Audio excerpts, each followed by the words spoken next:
two-part question for you. No relation. Okay. The first is in response to an article you wrote about healthcare and armchairs. Yes. And my first This question, one, the left hated this one. Oh, yeah. I was not a fan either. But Good. I'm glad you came in. yeah, thank you. So I was wondering, you said that if you had to go find a cheap X-ray or a cheap armchair, you would go to find an armchair. If your life depended on, you have to find a chair today and buy it now. Yes. Versus you have to find an X-ray and buy it now. You would buy the armchair, yes. Yeah. So my question is, part of what allows you to find a cheap armchair is that there's such a difference in quality. Yes. You know, you can go and buy a chair that's $5, probably going to break soon. Yep. But so with healthcare, Which I said in the piece, actually. yeah. Yeah. So with healthcare, if it's something you don't really want to go like some guy who's offering a $5 X-ray and say, hey, you want an X-ray? You know, Why? So, because if your life depended on it, I don't think that it would be a situation where you'd be willing to risk the. So let me ask you this: why should an X-ray cost $200, $1,000 through an insurance company? It's literally a machine. An X-ray technician takes a picture of it and then sends it to a radiologist who actually looks at it. Right, or a doctor looks at it. So I don't know enough about the healthcare industry to answer that. But The reason I'm saying this is because what I'm saying is that one of the reasons these things are so much more expensive and so much less competitive is because you do not actually have a free market in healthcare. You have a heavily, heavily regulated market in healthcare. If you want cheap X-rays, you have to have a competition in the X-ray business. There is no competition in the X-ray business. You can't go and look up a list of X-ray companies that are going to give you an X-ray today and then call them for the lowest price. In fact, if you go into the doctor right now and you say, I want you to take a look at this X-ray, how much will it cost me? The doctor will tell you, I can't give you that answer. Right? The doctor will tell you, I'm going to have to talk to your insurance company, or maybe I'm going to have to run it through my system, and then I'll get back to you. Is there any other product in America where if you went into a restaurant and you said, how much is that cup of coffee? They said, drink the cup of coffee, we'll tell you later.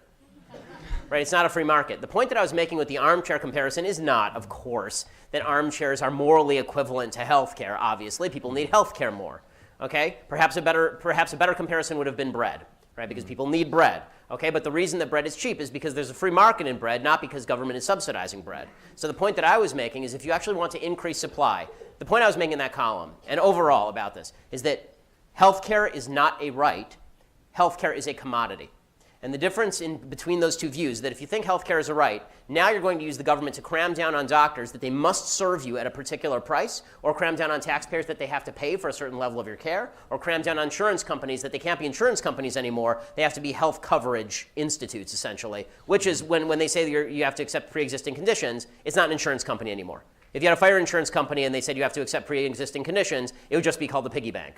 Right? You'd burn down your house and then go get fire insurance. So the insurance companies don't work that way. So the point I was making is if you view it as a commodity, you're going to end up making it cheaper, more plentiful, more available, more competition. And the case in point of this is LASIK eye surgery, which is really unregulated. So LASIK eye surgery used to cost like $20,000 an eye. Now it costs $3,000, $4,000 an eye. The reason for that is because the insurance companies won't cover it and because there's a competitive market because it's really expensive, right? So lots of doctors now want to be optometrists or ophthalmologists and do this sort of work. This is why my wife's a doctor, so I'm very passionate about this particular topic.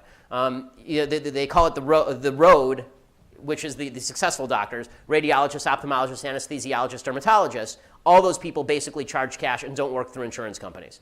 Right? The vast majority of them work in high-level private industry, and that's if you want to make a lot of money, that's what you do.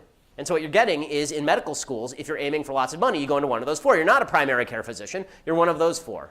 If you want more primary care physicians, what should you do? You should incentivize it. What Bernie Sanders and the rest of this crew want to do, they declare it a right, and then they take away the incentive.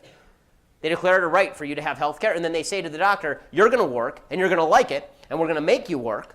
And this is why there's a black market in healthcare in Canada, there's a black market in Israel, there's a black market in the UK. It's why people come here from all of those places to get their surgeries. So here's the reality about socialized healthcare. Socialized healthcare is good for very, very basic things, right? It's like emergency care. The same way if you walk into an emergency room today and you need an x-ray, they'll give it to you regardless of whether you have insurance, which is true. This is why in California you have a major problem with illegal immigrants who don't actually have health care coverage walking in and to the ER and using it as their health care coverage.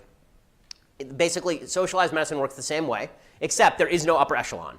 They've made it equal at the expense of the upper echelon, meaning that if you now want a surgery, you got to wait 6 months online for it because we didn't give any incentive for people to become surgeons. Right? There's no cost-benefit analysis there. If you want more of something, you have to incentivize that thing. And when you take away the market, there's no incentive anymore. That's the answer as to why, that's the very long answer as to why I say healthcare is more like a chair than it is like the air or water, because somebody has to provide it to you. Thanks. Yeah. I thank you for your answer. I respect your reasoning. I also respectfully disagree. Could I just say one thing? Later this week, Sean King is coming to campus, and I think that it's really important that... Oh, I wish he'd come today. I would love to talk with Sean King.